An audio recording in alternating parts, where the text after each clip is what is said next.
Hello again, everybody. Welcome to Down the Donut Hole podcast. And today, in the nervous news, sort of same old, same old. It's still nervous. It doesn't seem to be getting any better. Yesterday, again, the stock market was roller coastering all over the place. And people that I talk to are very concerned. People in our age group are really worried about their retirement. I mean, you live in that, and then all these threats to Social Security by DOGE in the interest of efficiency and cost savings and all of that stuff. It is an extremely stressful time that we're living through, and I'm not going to play that down because it's a real deal.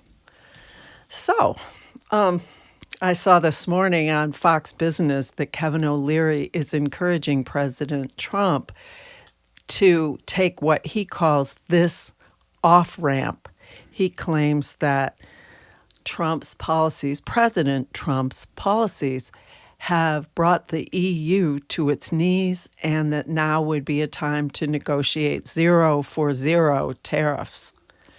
So, It shouldn't be a hard negotiation, I wouldn't think. 0. Yeah. That's the way it should be. We're all earthlings. Yeah. I think it seems abrupt to people. And I have to say, President Trump is not 100% wrong about the fact that we have been tariffed everywhere pretty much, but we don't put those kinds of tariffs. You hear that on the products. news and you hear the rhetoric, but actually, I haven't heard any so-called expert run down the numbers to see if that's true or not. Is there such a disparity? Maybe there is, I don't know, but nobody's really talking about it from a statistical point of view. No, and I would really, really like to see what you want to see, those numbers. Show us, what are the tariffs? To break out the EU, break out the UK, break out various countries around the world. Show us, put up a grid and show us what those tariffs look like. Make it easy for the public to see what you're talking about, because you may be able to garner a lot more support, and people may be willing to take this painful ride if they perceive it for themselves. That being said, because we are the world's leader in everything, and because we have accepted that status quo for such a long time, that it seems to me that this is a very short turnaround. It's like, some very close-ended, very consequential question being asked you, and you have 15 minutes to respond. And that doesn't feel right. Now, I think a lot of people were surprised that Donald Trump won the presidency again. And so perhaps they didn't really consider that, this was going to be a hyped up version of what we saw the first time when he was in the Oval Office. But here we are. And so compromises will have to be made. Our reputation has been damaged from being the, very easy to get along with partner to being someone who demands far more. And I think we seem less trustworthy. We've talked about that before on the podcast. I think that people don't know what to expect of us, that this seems very, very different from the reputation that we've had before. So do you get that sense that people aren't? Yeah, absolutely. And when you hear these figures like 300% tariff, it doesn't seem credible, really.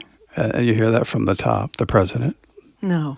I think it was a bad look that the president is out golfing. There's a lot of people upset about that on both sides of the aisle, that it's a bad look, a bad brand. It seems very cavalier, and it seems completely clueless about what the rank and file of the citizenry of the United States is actually living through. So I would say maybe stay in the Oval Office and, buckle your seatbelt too. Show that you're willing to make the kinds of sacrifices that you're asking the public to make, because it's already off-putting that you are surrounded by billionaires and millionaires and people that don't feel the pain to the degree that the populace does. And that is the voter base. And you can talk all you want about changing elections or maybe a third term or all this other hocus pocus. But at the end of the day, these are the people that you have to please. And so if you look like you are willing to put on the hair shirt like everyone else, then it might go down a little easier. You know, when you see yachts and all this other stuff from the billionaire folk that are there, you know, some of these are floating villages. And you think to yourself, okay, so I'm trying to decide whether I can afford a carton of eggs this week. And I'm giving up, you know, my Friday night wine, and I don't go to the movies. I'm not going to do anything. I'm grounded. And then for them, life goes on. And I think the public saw that in COVID, too. You know, our elected officials were out to dinner. They were at social events. They were getting their hair done and manicures and, you know, going hither and yon. And they've got, you know, walled-in parks that they can go to that they own. And the rest of the people are sitting huddled on the balcony, if they're lucky, of their apartment complex, you know?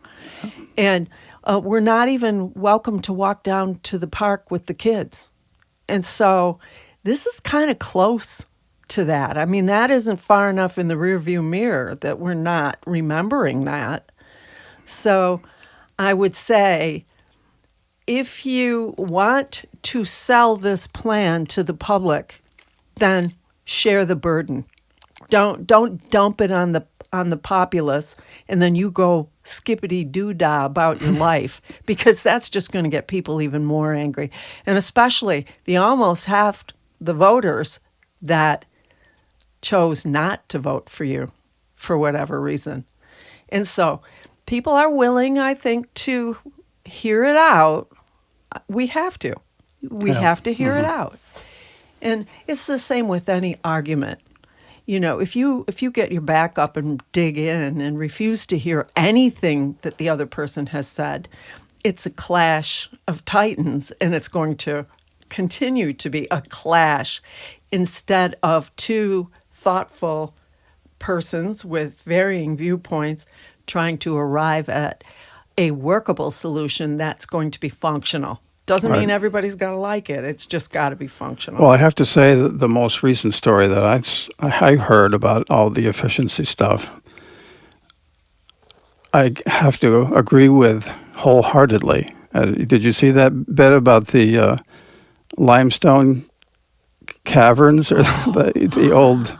Oh, I did. Like, my gosh, it's like they're what the federal employees benefits from the beginning of time or something.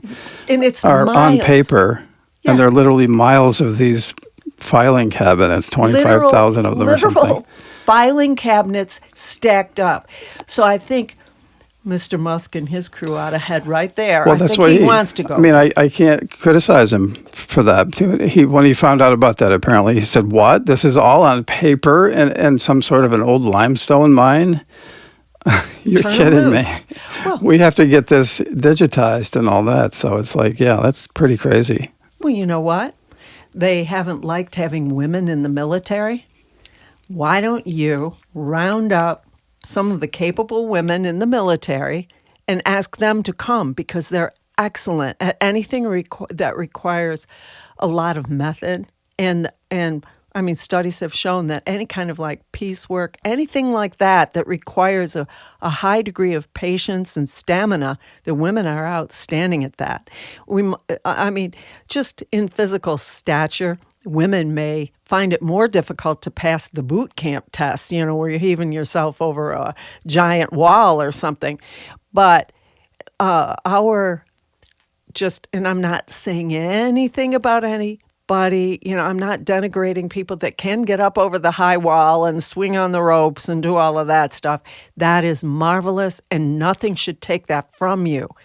But this administration has voiced having an attitude about having women in the military, well, maybe deploy some people to help with that, because literally we saw the video of it. Where did we see that? I'm not sure. I don't remember exactly, on but 60 Minutes? can you? Here's another thing to consider. What are the working conditions like in a limestone mine? It's literally this these people vast, are in there. vast mine, and they're literal. Think of a little filing, not a little one. Think of an average filing cabinet. Now stack those up 10 high, one on top of the other, for miles. That's what the Social Security system is based on. I don't know about that. This was federal employees' benefits and records Yeah. like that. I'm not sure the Social Security is involved in that, but maybe.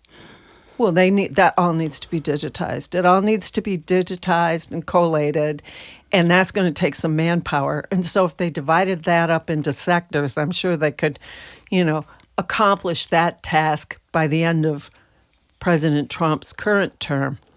And that would be, and I have to say it, a huge achievement. And I read that Elon Musk's team uncovered it was a website thing for something. And apparently the people that were maintaining the website were making just changes. They weren't designing it or, deploying it or any of that stuff. It wasn't from ground zero. It was maintaining it and the information, keeping it current. And apparently they were being paid over $300,000, get this, a week. Wow, I want that job. Where do we apply? I'm not afraid of limestone mines either. No, you would like. Well, this wasn't the same thing. This was a different thing. I know. And so they're saying, yeah, this is crazy, and he calculated it out, and I'm sure he's good at that. For all the criticism, the guy is a very, very sharp guy, very smart, and not everything he says is wrong.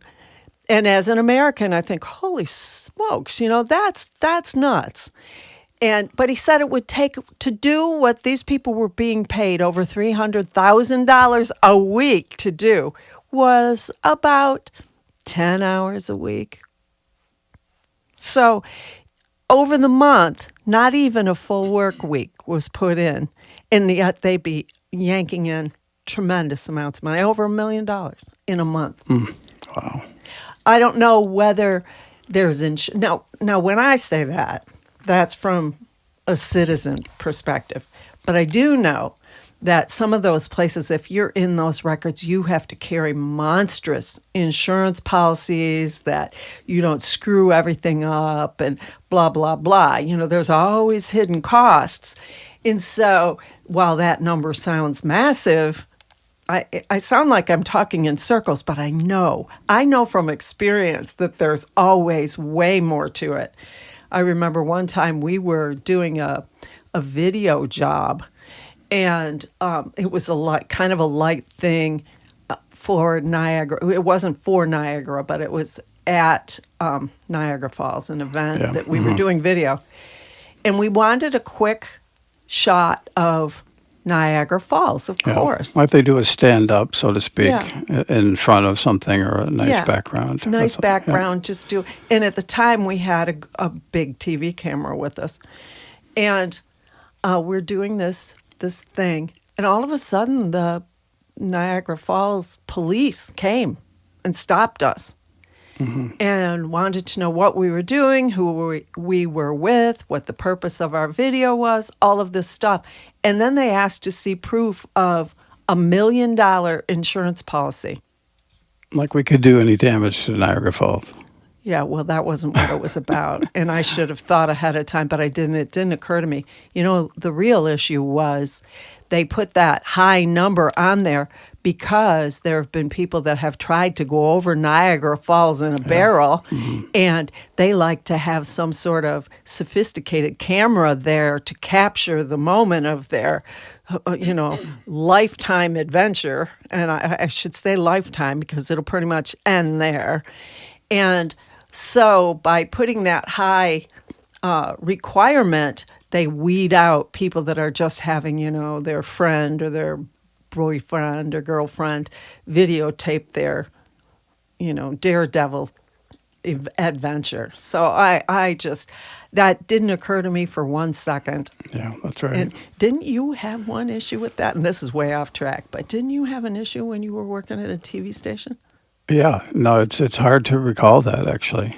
That actually happened. Someone was doing a stand up there, and some poor person who had no hope, he thought, left in life, saw the TV camera and his chance to, I don't know why he wanted it recorded, but he, right behind the reporter, ran behind her and jumped right in. And the videographer who I knew of, we were kind of a sister station with them, swung the camera around and zoomed in. It's the news person in him, I suppose. But when we got some of the footage for the news, it was rough to see that we didn't carry all of it in its detail. But So you edited in the it. editing room, you see it, and it's frame by frame, and it was real rough to see.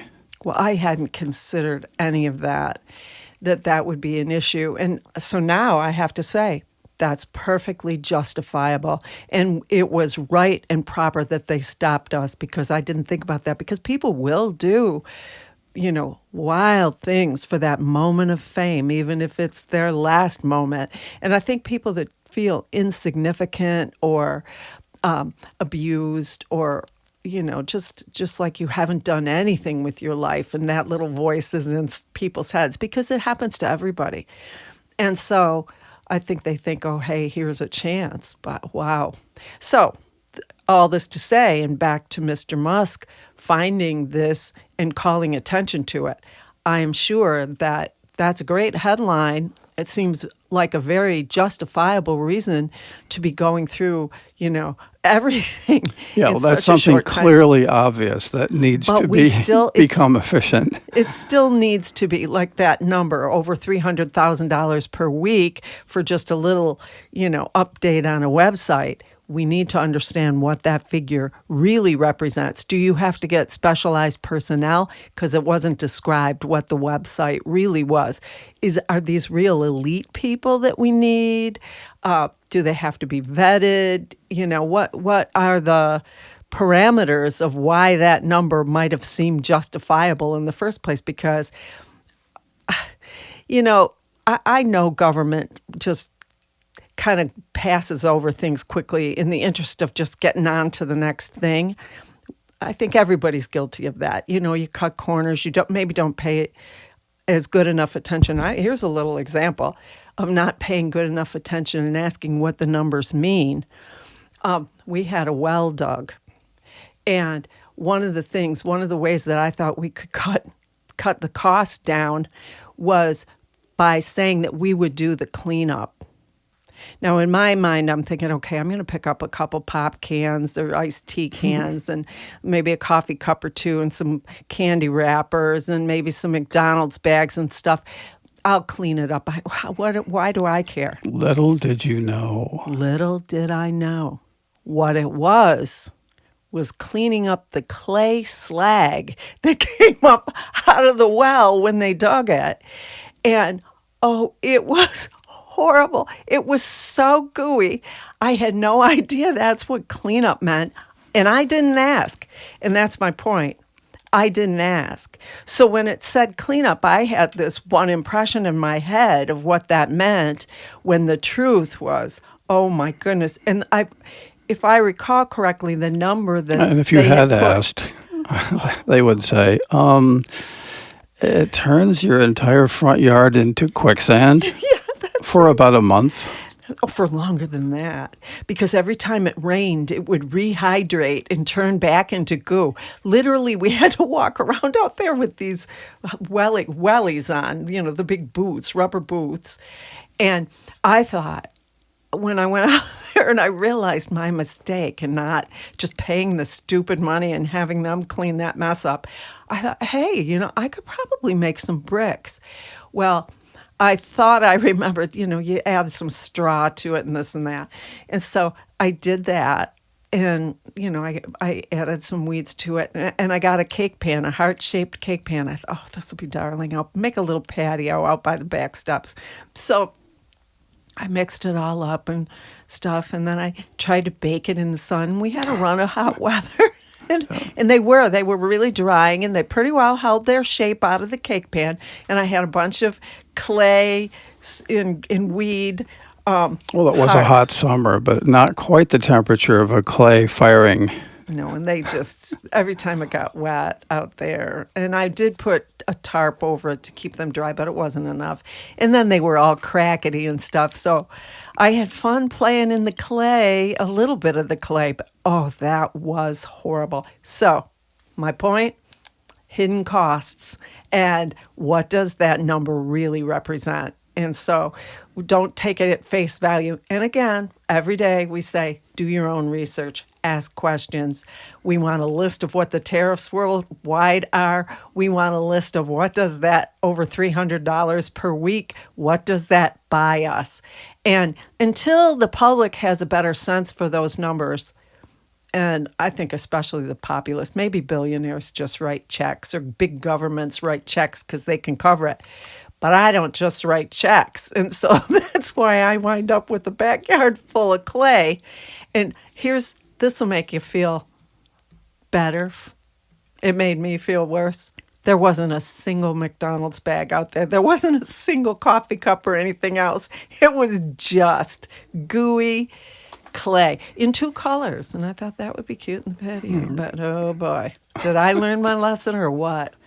So, and also putting our own pump down the hole, because that would be double the price to buy one of their pumps. So we said, no, we'll try it on our own first. And it's worked. That was an adventure, but yeah, it worked pretty well. Well, kind of. It has made me appreciate having water, running water. To walk over to a faucet and turn it on and actually have water come out of that, or to flush the toilet and have the tank fill back up and take care of problems. I am so appreciative of having that. I don't think that whole adventure of not having water, the highway crews, which is not very far from where we live, they were building 2 new lanes on the highway. And in that process, I think when they were using the compactor, I think they call it smashes the ground. The reverb on that. Well, it shook the whole house, really. Oh, it did. It's concrete. It was like a little earthquake all day long. Anyway, it collapsed our well. And so we told them about it, and on several occasions talked to people about it, wrote letters to the field office agent. They basically said, oh, okay, sue us. Yeah, sue us. And we don't have money to sue people. So anyway. That's why you have to figure out some DIY solution. And that was part of our subject today. Well, but how you can, a lot of this stuff is not rocket science. And the other problem, too, is even for people who do have some money, to call somebody up, it's usually a couple of months out before. I understand they're busy, they have a lot of work and all that sort of thing. But it's just you wait a couple of months, 3 months, and then find out you can't afford it anyway. Or you can just do your own research and find out some solutions for, if you're handy at all, you can figure a way around usually. Well, I wouldn't advise that to anybody. Dave knows how to wire stuff up, and so, we did that when we were lowering things down there. Our kids were not thrilled with the fact that Mom and Dad are putting in their own well and pumps and all of this, and nor were they thrilled. We went and stayed with our son for a while. When we were without water, we figured, well, we'll let them get past the smashing out on the road work, because there's really no point in us doing too much until everything is settled. And so we let that happen. And so we went and stayed with the kids for a while. But, you miss having your own place. And my stuff is all here. And I do a lot of research, and a lot of it is with old books and that sort of There's stuff. a lot of pleasure, though, in at least putting your hand to some solution and coming up with some way to carry on. Yeah. And that's the only thing we really do have control of when you have crazy stuff going on at the government level and all that, is to find some way to cheap, live cheaply, and Below your means. You always say that. Well, that's one of the pieces of advice that us oldsters like to give the young ones. Live below your means. And if you have a huge mortgage that gives you nightmares about how you're going to meet that, especially if your job is hanging in the balance or if you've just lost it, consider downsizing. If you have parents that you could go and stay with, if you sell your house now, I mean, people are afraid to buy anything, but it may be a situation where you invite them to live with you, section the house off, and then basically they can pay you a little rent. That helps with the mortgage. So these multifamily houses, it's kind of an old-fashioned idea, an old-fashioned way of living. But there are advantages. And I think the key, like we say with everything else, is basic respect.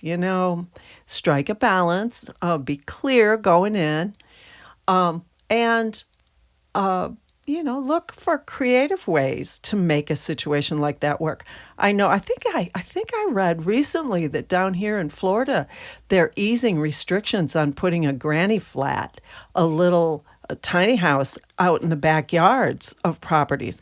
That could also be a solution. If you put a little granny flat, a little tiny house, mom and dad move in there, with maybe use of a communal area, the kitchen, or maybe a lot of these houses have really fancy, well, maybe not so much here in Florida, but certainly up north, finished basements and that sort of stuff.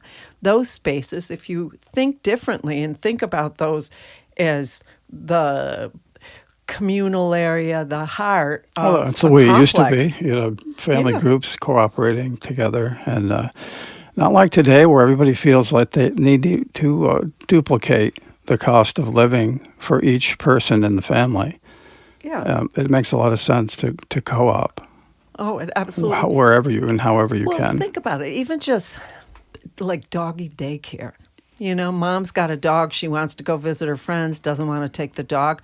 If you live in an arrangement like that, you take care of each other's pets. You feed the fish, or like when we were talking yesterday about your folks, Dave's folks, because we live near them, would pick the kids up from school if required. And then you were there to help out. I remember us helping stack wood for their wood stove, all kinds of little things. I help you with this, you help me with that. And the trick is with something like that is think about each person's abilities. What can they help with?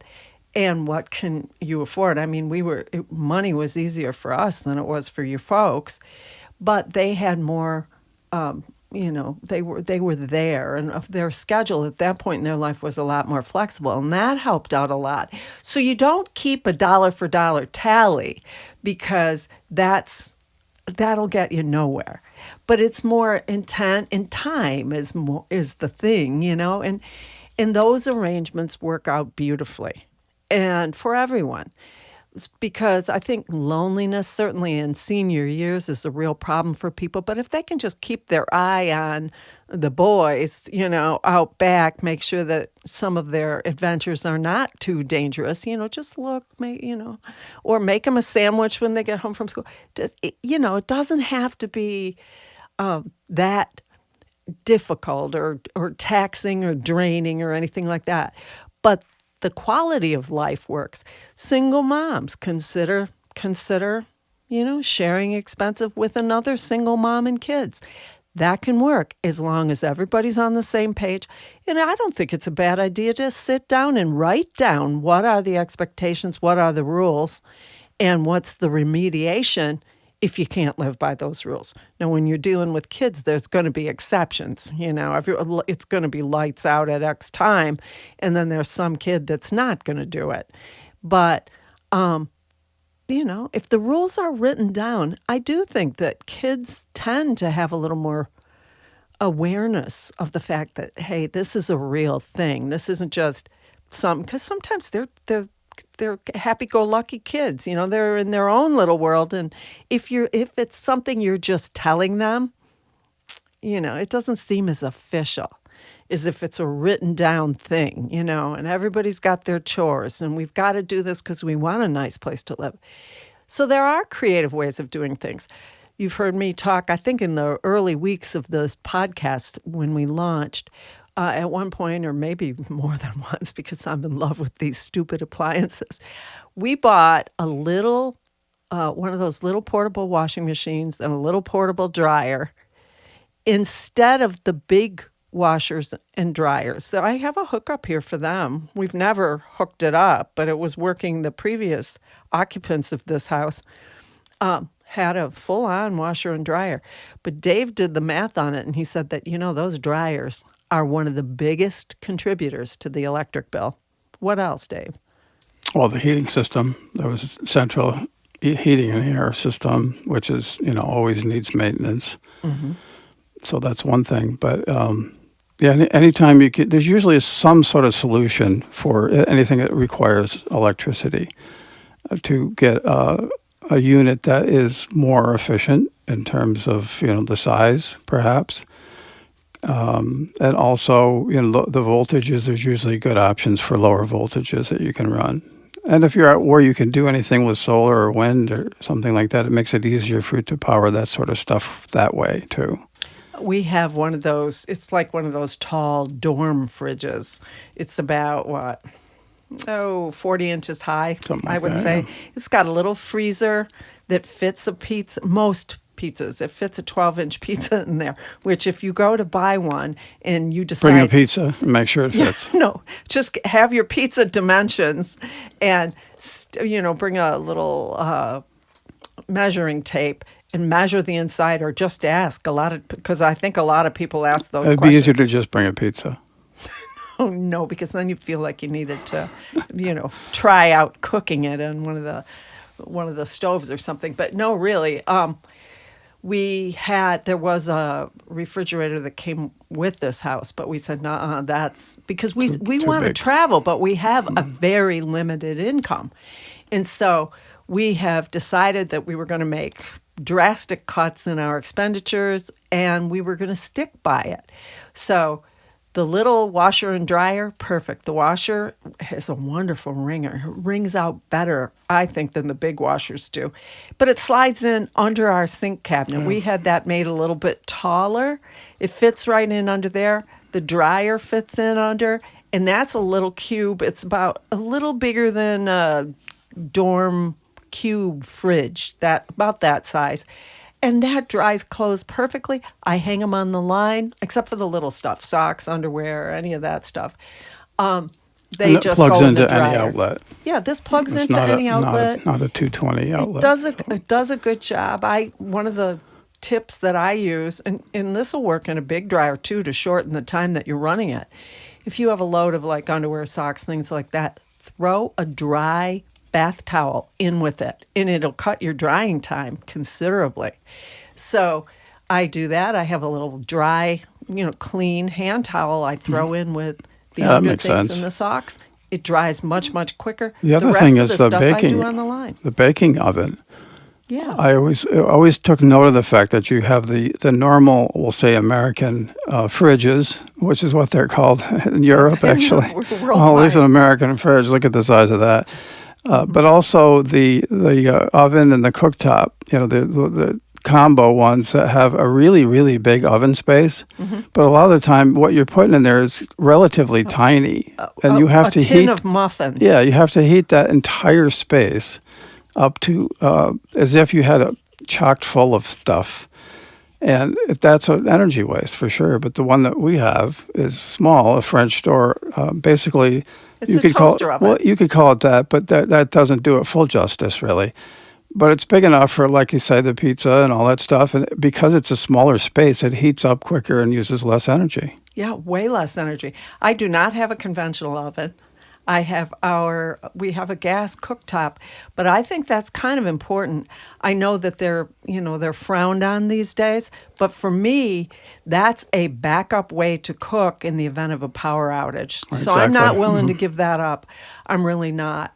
We lived for a time in Scotland, and we had a prolonged power outage, and we were at a hotel, and the gas stove was a lifesaver because the hotel was still able to give people meals, and they had a pub with a fireplace, and that heated the room up. And along with, you get enough bodies in there, and pretty soon it creates its own heat. So that was, it wound up being kind of an enjoyable adventure for everybody when we all endured that together.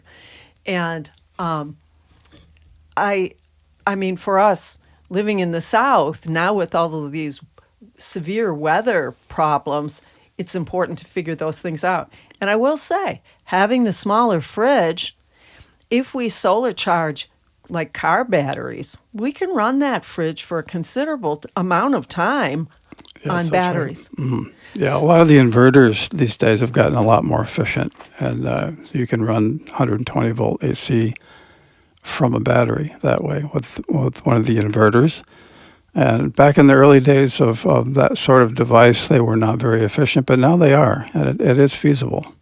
Well, I would say this. If this is something that sounds like, hey, this might help my problem of all of these expensive appliances and this expensive way of living, if you decide that you'd like to give that a try, and maybe you think that right now is not the best time for you to be selling your old American big behemoth refrigerator, if you unplug that, make sure that you clean it all out, but get the door off of it if you've got little kids running around. If you put it in a garage or a lanai or someplace like that, make sure it isn't just out there, you know, unsecured.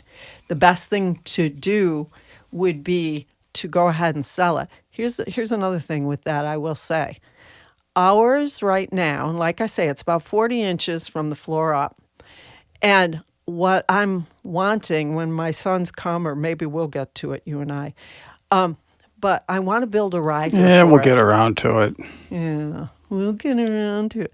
Anyway, no, we want to build a riser for that, or find a little, ideally a little storage thing, something that I could store things underneath there, seldom used things. I would say if you decide to get rid of the big ovens, one of those turkey roasters that you can buy usually around Thanksgiving time here in the States, that's a great thing to have in case, you decide you're throwing a party. You can cook your turkey or your hams or whatever, some big cooking in that.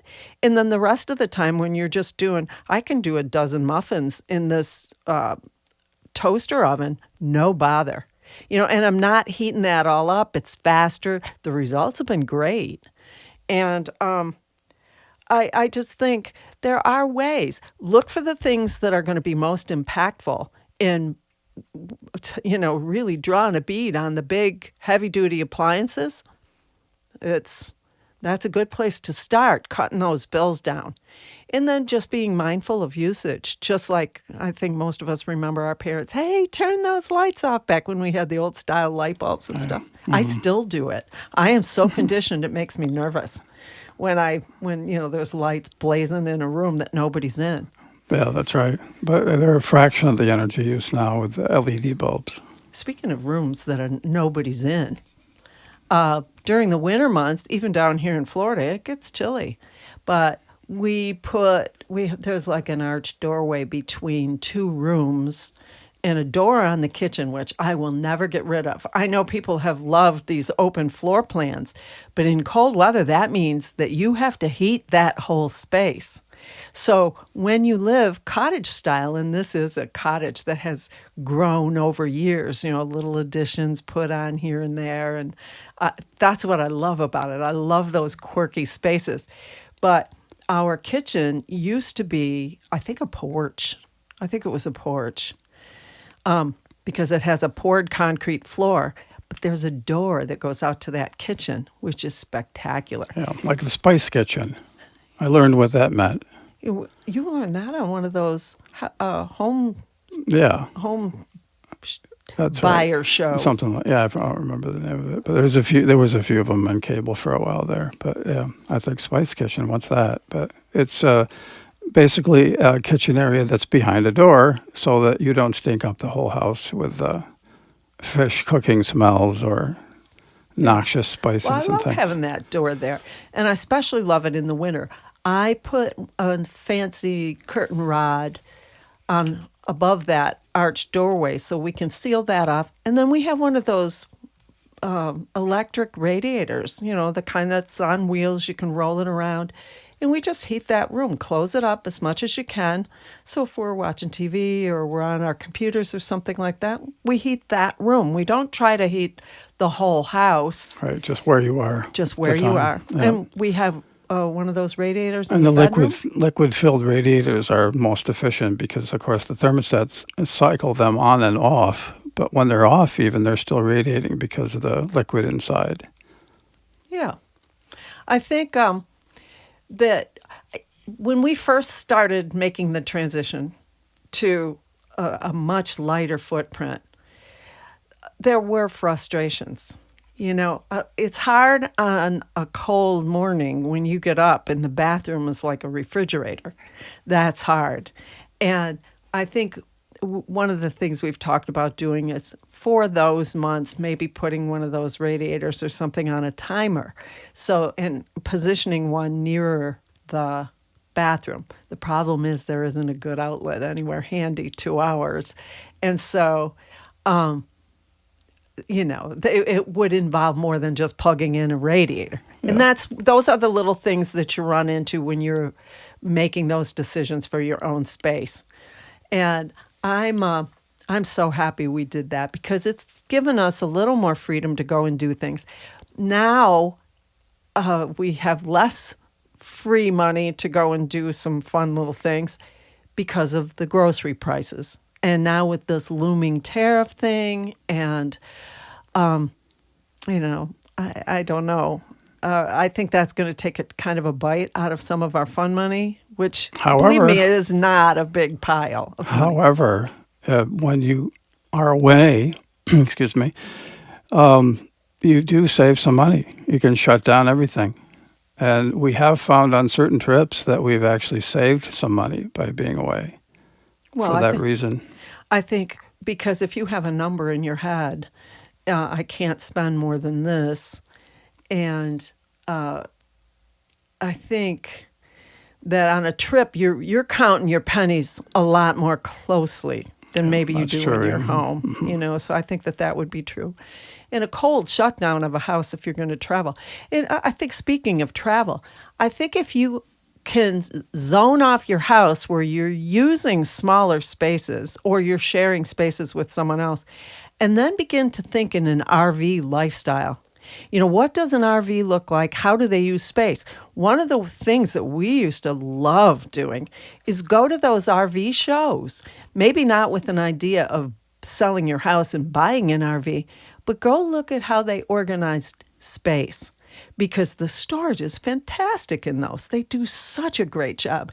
And it's fun to see how is it an RV kitchen organized, organized, and then maybe take that home. And sometimes you don't have to rip your kitchen apart to come up with something like that, where maybe there's whole rooms, especially for folks up north, that you're really not getting enough return on investment and they're just adding to your heating and cooling costs. I know I used to spend a fair bit of time when we lived up north, and you get those week or 10-day humid snaps with high temperatures. And up along the Great Lakes, that just locks in. Oh, it stays there almost the whole And summer, really. I used to spend a lot of time down in my basement. Those were my days that I reserved over the course of the year to clean the basement. And So speaking of RVs, we did consider that, Yeah. just sell your property and buy an RV. And there's a whole community of people, especially retirees, that do that. And it is fun. Decide that that's better. it is fun. Hey, you know what? We're just about out of time. I have some very happy news for me that I would like to share. Yesterday, I was telling everyone that the birdies had vacated the nest in our window because we were too much. And so I went out there and I was going to take that plastic off that window. I was going to do it anyway because it's warm now. And we put it up for, to block a cold breeze. And that little bird that I thought was long gone poked her head out of that messy little nest. Well, it's not a little nest, it's a big nest. poked her head out of there and kind of looked at me and went back inside her nest. So she didn't leave at all. She's just in there having her babies. And so we'll keep an eye on that the best we can, but we won't be able to see inside the nest easily. And with that, I shall say, have a very good day. And do achieve balance. Check everything that you hear on this podcast and on every other news outlets reports. And take some time for you. Cut some slack to people who don't think like you do. And keep your eyes and ears open. And count your blessings. For you do have many, as do I. And thanks for listening.